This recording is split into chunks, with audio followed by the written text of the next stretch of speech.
Meet the Speaker series focusing on serving CEOs and owner members with proven keynote speakers, experts in their field. It's my privilege today to introduce my friend, Dr. Modupe Taylor-Pearce. He's a multifaceted leader, author, speaker, consultant, mentor, coach. Just last month was named one of the top 50 coaches in the world. And he's the CEO of BCA Leadership, the largest leadership enhancement firm in Africa. He is a scholar living in Sierra Leone, with most of his family. We'll get into a little bit about that as they scattered around the world. He is dedicated, and I mean dedicated, to helping leaders become better leaders. And then we're going to get into his passion, but I'm going to leave that there. But if you are concerned about leadership and care about leadership in the whole continent of Africa, which can be applied anywhere around the world, I might add, and I watch his weekly podcasts on what he calls the Leaders Vitamins, because I can use them right here at CEO Zones for our business, our app community, and our leadership.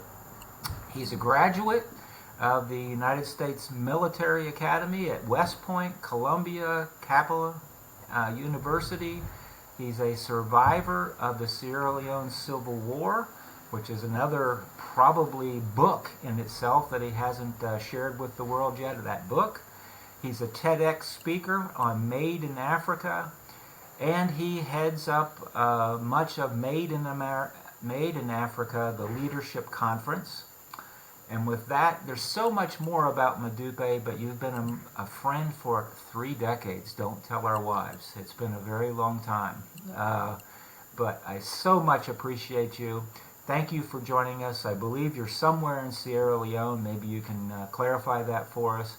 My very first question, I finally got there, Modupe, but I skipped half of his resume, folks. You need to learn more about Modupe and his organizations and his passion. Why did you start BCA Leadership, the largest leadership enhancement company in Africa? Hi, Bill. Greetings from Sierra Leone, from Kenema in Sierra Leone, which is one of the, I believe, the 3rd or 4th largest town in the country. Sierra Leone is a relatively small country of about 7.5 million people. And I hail from there. I grew up in Sierra Leone and also in Ghana and in Kenya. And I just want to say a warm hello to all of your viewers and listeners, and to let them know that they are privileged to have you as the host of this podcast. I have known Bill for 3 decades, and he has been that amazing encourager who has cheered me on my journey and seen more in me than I saw in myself, especially in my younger days. And I'm always grateful. But I will get to answering your question, Bill. I just thought I should have a preamble, kind of the way you had one with me. So in 2005, I think it was, I was in Southern California, and I got my first general manager CEO opportunity. And it was a turnaround situation. And the owner of the company, I guess, saw some talent in this, young man from Africa. And he decided to give me an opportunity. And luckily for me, he recognized that I was high on talent, but low on experience. And so within a week, he said, have you heard of tech? I said, no, sir. He said, well, somebody called Bob Hackett will call you.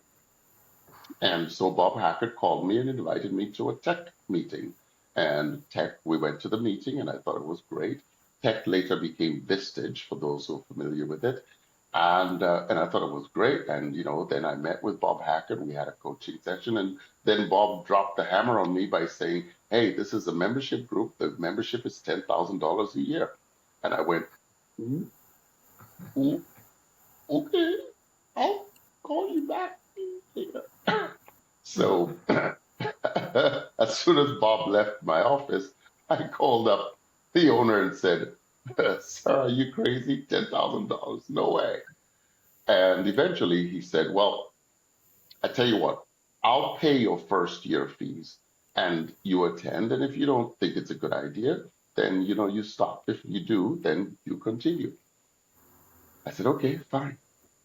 I ended up being a member for about 5 years. And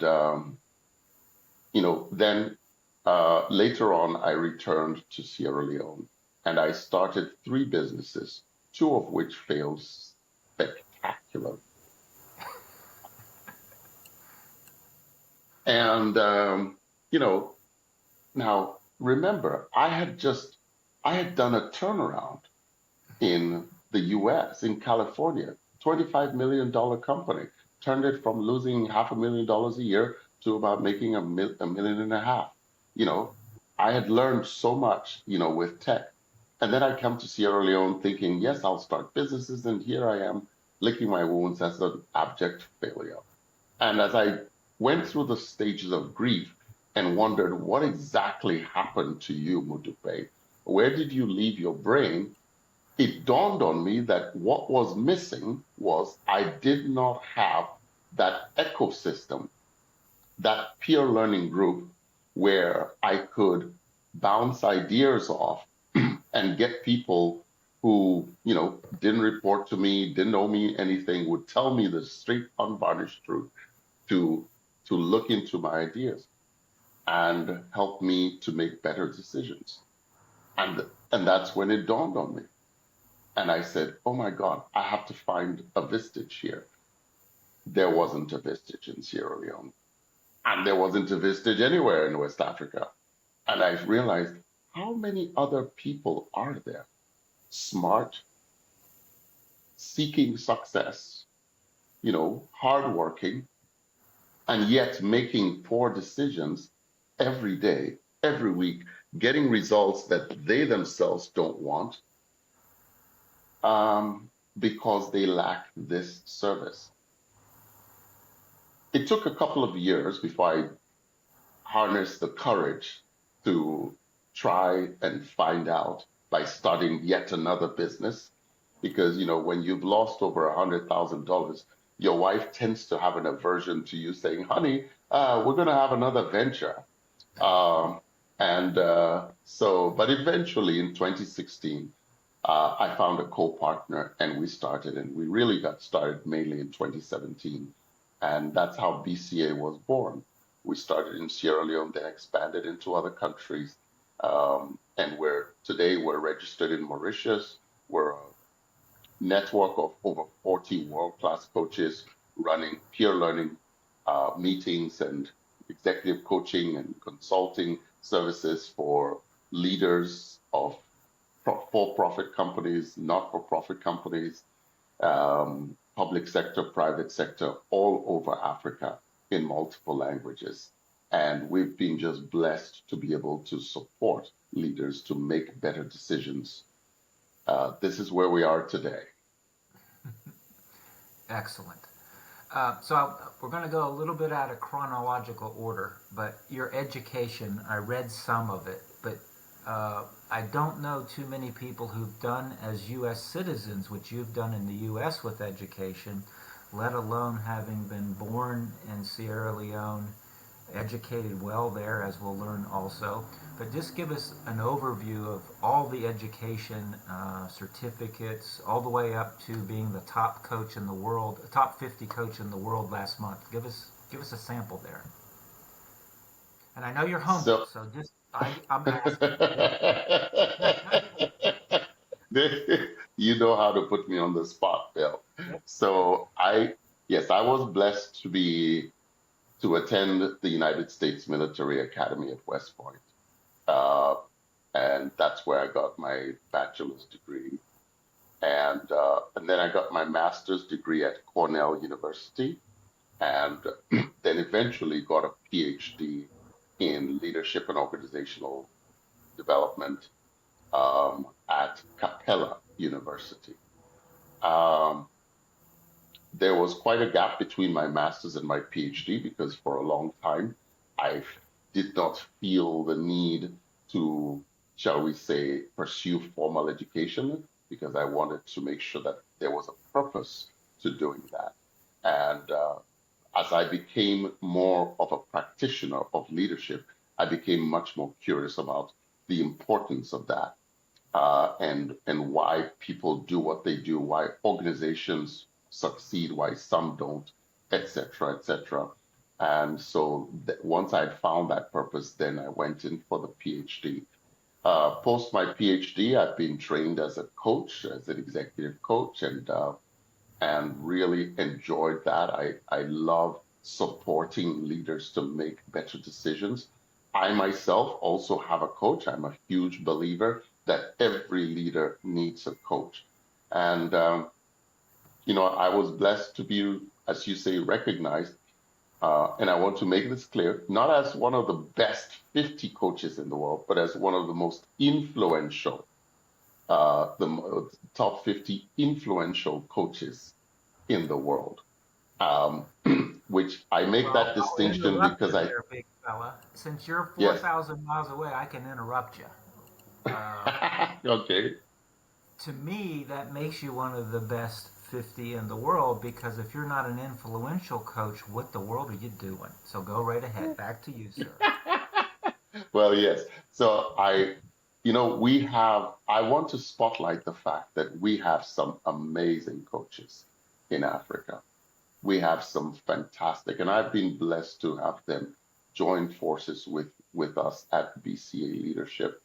And every single one of our coaches, we go through a thorough vetting process, which includes that the vast majority of them actually coach me as part of the vetting process. And I can tell you that I am blown away at the quality and the caliber of coaches that we have in Africa.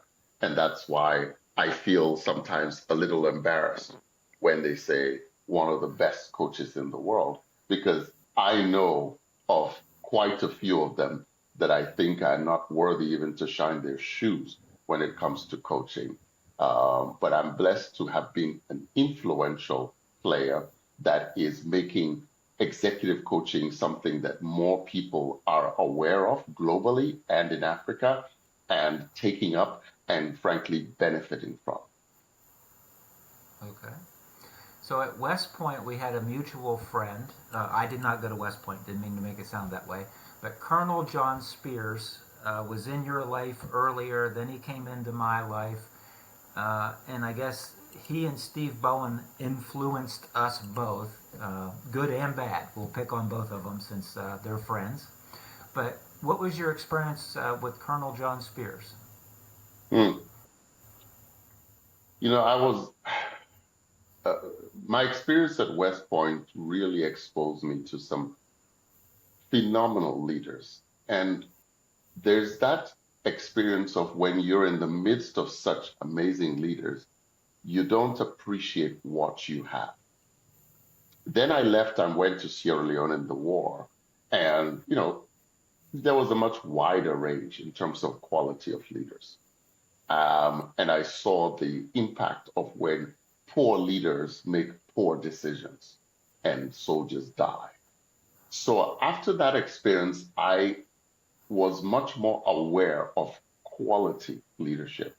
So coming back to the US after that and working in the consulting field and meeting up with folks like Colonel John Spears and Colonel Mike McDaniel, the two of them were just as thick as thieves.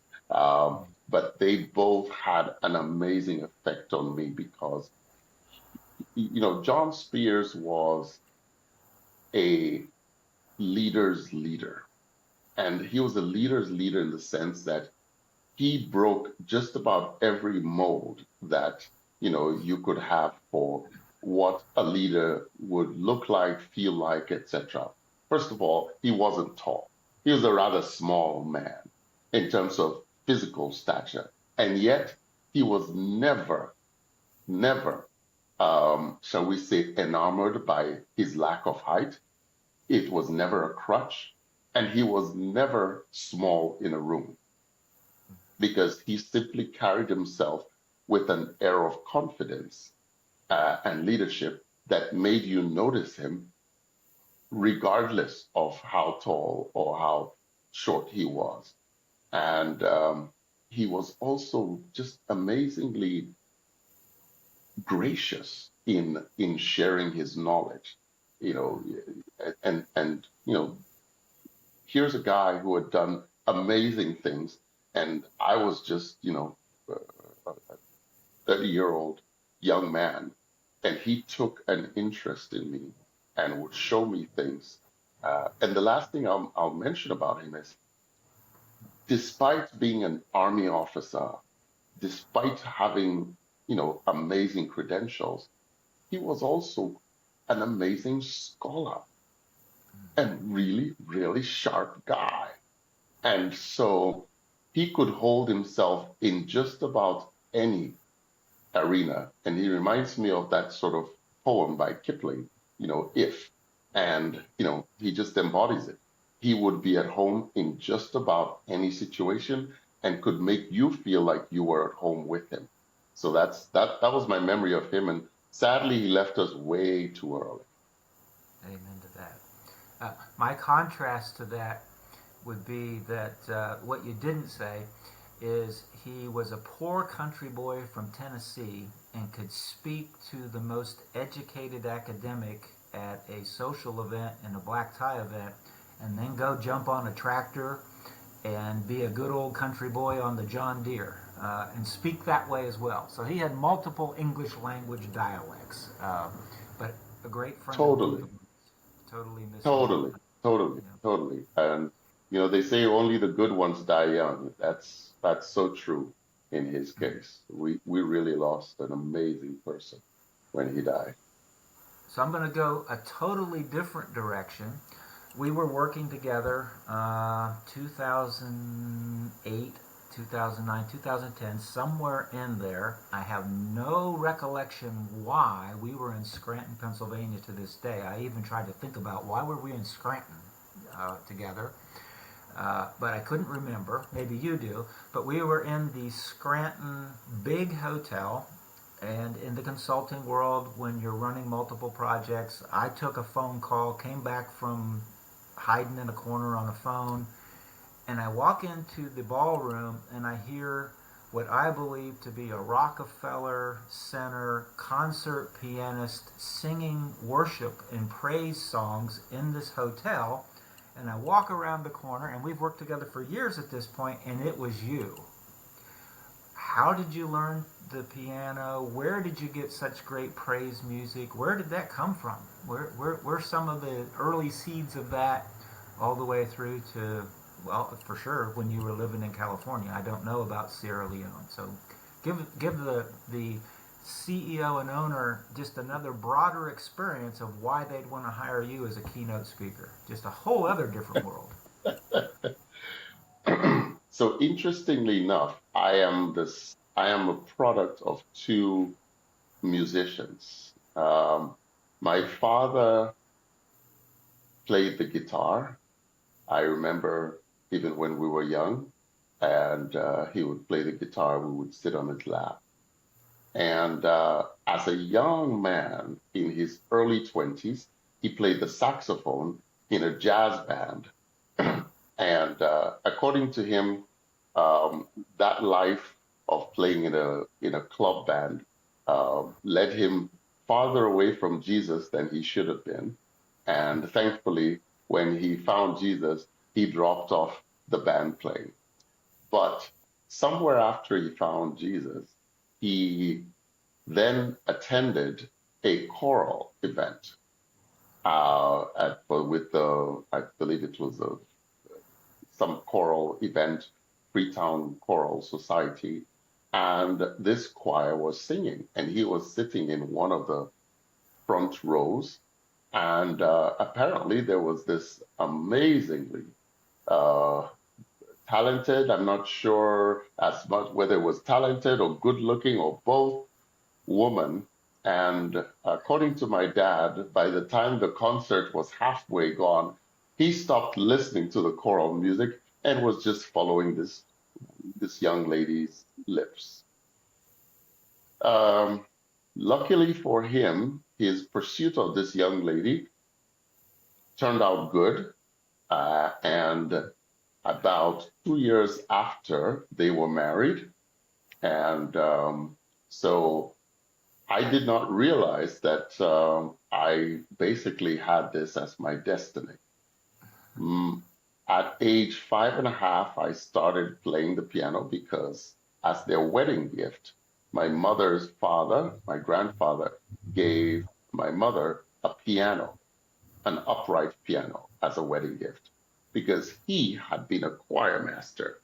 And so he, I guess, gave it hoping that his grandchildren would learn the piano. So you could say that I had some roots there. Of course, when I started learning, it was mainly classical music. And then by age 12, I rebelled, or maybe it was 13, against classical music, because around that time, Lionel Richie was a big hit.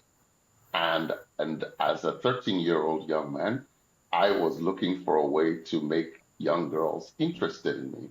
And my piano teacher wasn't interested in that. She wanted me to learn Bach and Chopin and Mendelssohn.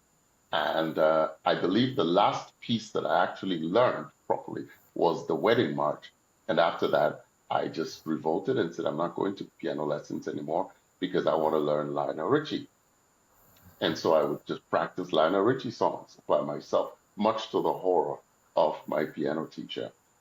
Um, and I must say, those experiences taught me how to play by ear. And then eventually, in my case, when I went to West Point, I started playing with the gospel choir. And that's where I started getting into gospel music. And eventually, the Lord turned my life around. So I wasn't just using my talents to attract the, the fairer sex, but actually was to glorify Him. And with a couple of other mentors in different churches, I have improved my piano playing. And today I'm really just blessed to be now a mentor to other piano players and gospel musicians in Sierra Leone, helping them to understand the importance of using their gift in the right way. Excellent. So I'm going to now share one of my Modupe experiences from 24 years ago. We were both in the consulting world. Steve Bowen, who is the founder of MainPoint, who recently sold to SGS, a large Swiss company, was our boss at the time, or one of our bosses. I guess we each had bosses. And you were my boss for a period of time, but at this particular night, I was your boss, and the way we did succession planning, things like that. And we had a national, I don't remember how many states, but more than 20 states of team members scattered around the countryside. We were flying in client materials, client stories, to present to our consulting firm's leadership team on how well we understood the client's business and where we were going to take it, because we guaranteed an EBITDA lift and thou shalt have it. And I believe it was about week 4 of this engagement. So you have lots of things to know, lots of things to learn.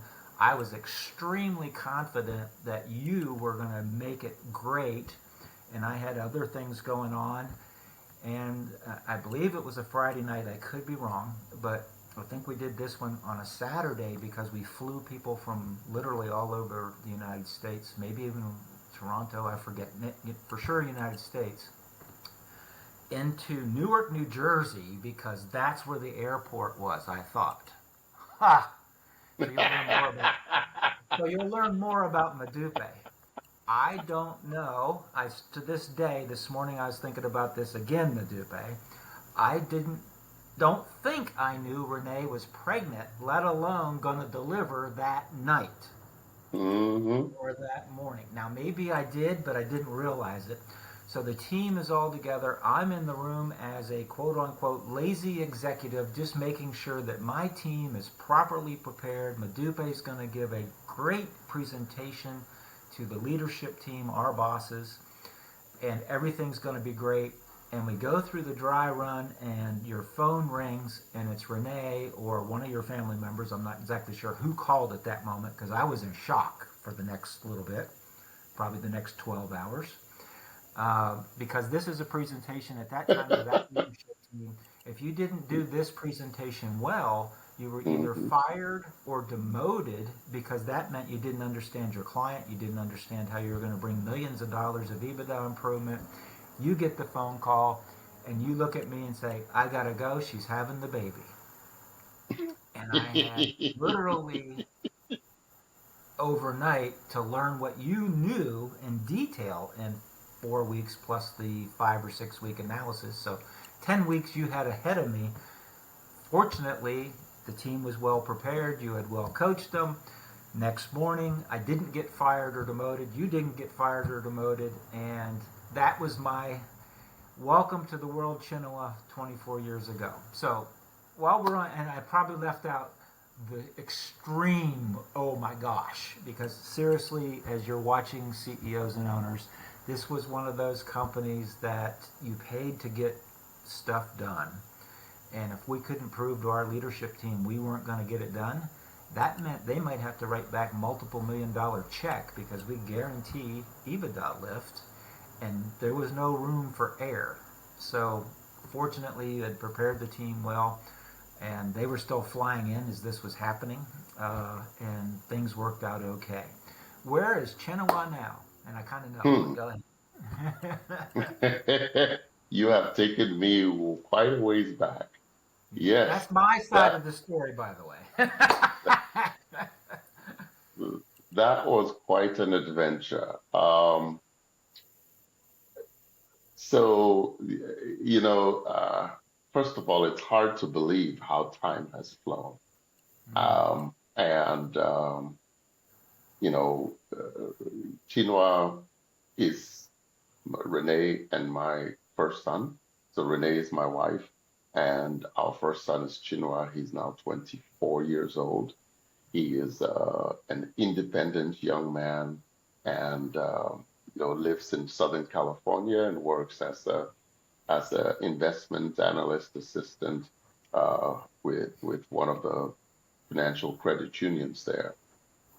And I am so blessed to have had three children. He's the first of three.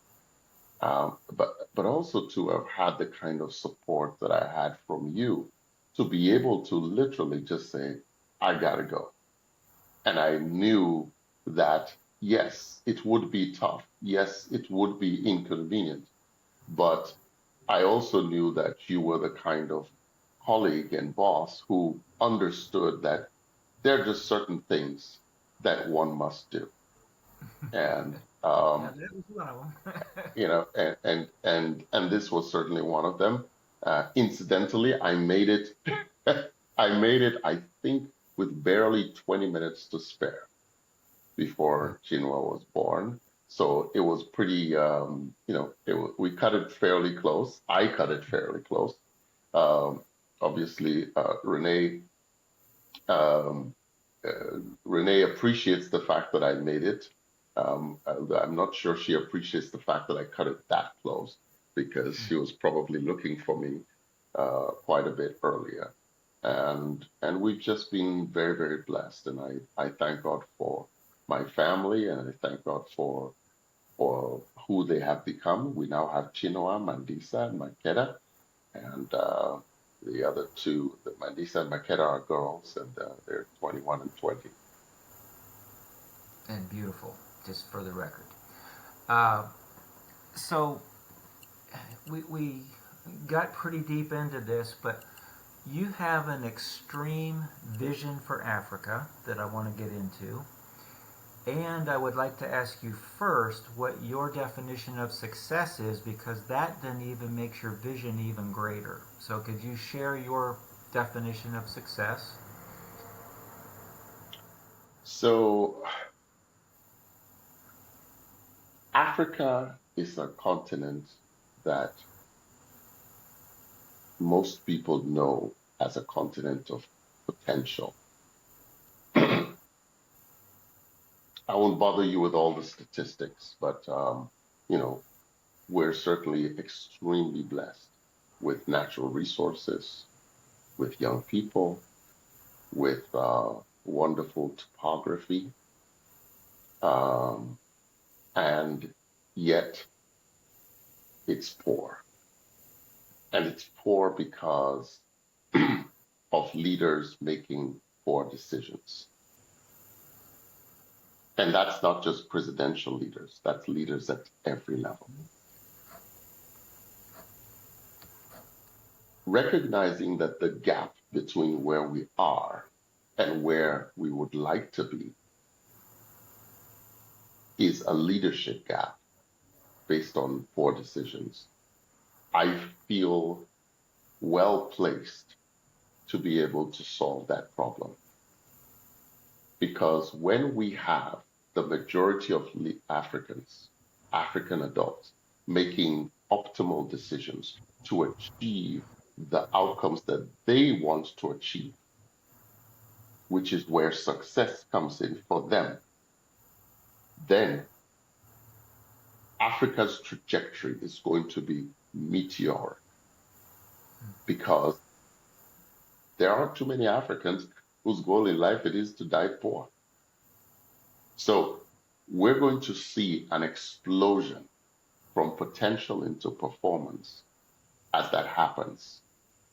The challenge is, of course, scaling the leadership training, scaling the leadership coaching so that the millions or billions of Africans can have access to the knowledge that will help them to make better decisions in order to achieve success. So for me, success in Africa is going to be defined by a situation in which the average African country is a mid to high income country. Our human development index as a continent will be 0.8 or above. That the we will not just have 10 of the fastest growing economies in the world, but we will actually have 10 of the largest economies in the world. And that is all possible because when you look at what we have, we are soon, in the next 2 decades, going to have the largest working age population in the world. We already have access to the minerals that make some of the most valuable materials in the world, including cell phones. So all the ingredients are there. The leadership decision making is what's next. And that's going to happen in the next 10 to 20 years. And we're going to see Africa explode in terms of growth. And that's my mission. You humble most of our listeners, if not all of them, with your vision. And you're out there doing it knowing that it's a 10 or 20 year journey, but you're out there doing it every day. So thank you from Pennsylvania. You mentioned leadership, but you have a tremendous self-discipline, self-leadership. Can you unpack some of the things that you teach and coach around self-leadership and service-oriented leadership and how you separate them, but then how do you get them together to get a better result? So, Bill, one of the things that I've learned in my study of leadership is that the first person that you have to lead is yourself. You see, we all are leaders. We don't get a choice about that. The only choice we get is whether we're good leaders or bad leaders. And we can lead ourselves into destruction. And I'm not just preaching from the Bible, which is true, but we can lead ourselves into destruction. And many of us can remember classmates, college mates, who, we would say, gosh, he really made some poor choices. and led himself down the wrong path. But we can lead ourselves into success by making the right choices. So, and you don't get the moral authority to lead others well if you don't lead yourself well. So that is where it starts. And that starts with self-discipline. That starts with making the right choices. That starts with having a clear vision for your own life, knowing where you want to be, whether it's 10 years, 15 years from now, writing it down, taking the time to equip yourself with knowledge so that you can actually be prepared for achieving that vision, and making yourself a person that is trustworthy and reliable so that people would be willing to invest their time, talent, and treasure into your vision for your own life. All of these things are self leadership, and it is from there that the rest of the good leadership grows. Now, does that mean that if you don't lead yourself well, you cannot lead others? No, it doesn't. But it does mean you're not going to lead them into success, because there aren't too many good leaders who achieve great things for big organizations, communities, countries who are not self disciplined. And I'll just pause right there before we go to service-oriented leadership. Uh, I wasn't going to do this, but I'm going to give a plug to your yesterday's weekly vitamin podcast on success in Africa, because you tell the story of three presidents from South Africa and the medium and bad decisions that they made morally that literally caused their entire country, not their neighborhood, not their company, not their leadership team. The entire country paid a consequence for their bad behavior. So I won't go deeper than that. But now let's go back to, but it's a plug for Success in Africa. And I believe you're up to about 47 now of weekly Yes, indeed. podcasts. Is that right? 47? Hard to believe, but we're already at episode 47. Amazing. Yeah, that's what I thought. But and we have those available as well in our International Africa Zone. For those of you that didn't hear Success in Africa podcast, go direct. Or if you didn't bump into that and you see our logo, CEO Zones, we have his podcast there as well. So service-oriented leadership. Give us your views on that. To kind of take us to a training, let's say. So yes, absolutely. So leaders are providing a service to the people that they lead. Good leaders recognize that their role, their responsibility, their job is a service that they provide to the people who follow them. And like any good servant, you have to recognize that you are not bigger than your master. And servant leadership, service-oriented leadership, is the type of leadership that recognizes that my personal desires, wants, must be subjugated to the needs of the organization or the community. That I exist to achieve outcomes that are in the interest of the followers or the people who look to me for leadership, and they must be my first priority. I only get served after their needs are served. Now, this is truly important and impactful, especially in Africa, where our current generation and even previous generation have grown up in a culture where sometimes it appears that the leader's job is to basically boss themselves over everybody, and they eat first, gorge themselves, and then whatever they can't fit into their already oversized stomachs, they then say, okay, you guys can have some of it. Now, that type of leadership model leads to poverty, it leads to a lack of resources, it leads to infighting, it leads to wars, it just leads to underdevelopment, and it also, frankly, leads to early death of the leaders. But when you switch the model around to where you're a service-oriented leader, where your priority is making sure that your people are fed, their needs are met before your needs are met, then it leads to prosperity, it leads to greater harmony, and it leads to development. Interestingly enough, in Africa, there's one demographic that already has a leg up on this, and that's African women. African women, by their culture, are pre programmed to be service oriented leaders.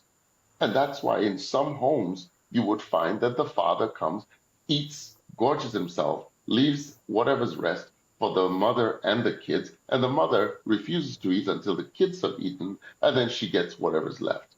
So the mother is actually the good leader, while the father is certainly not.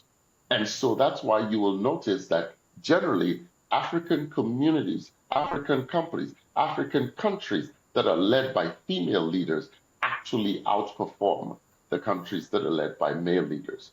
And this is because they have a natural inclination towards service oriented leadership.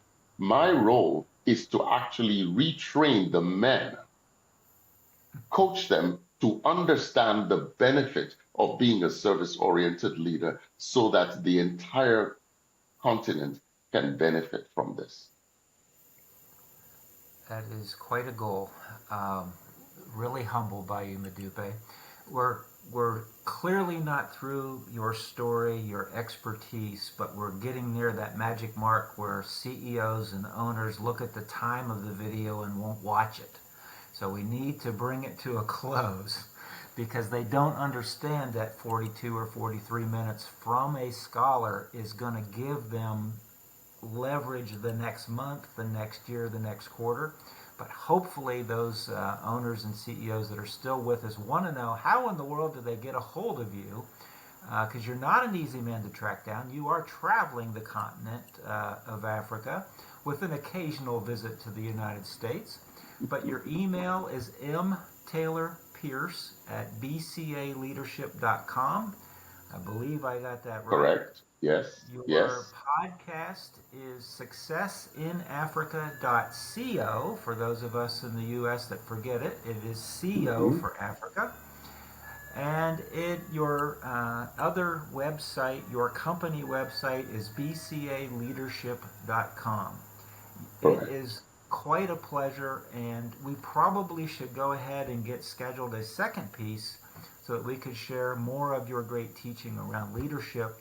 We have a bent here at CEO Zones where we're about the leader, not just leadership, but I can see where 2 or 3 of our content partners are literally global leaders around the subject of leadership.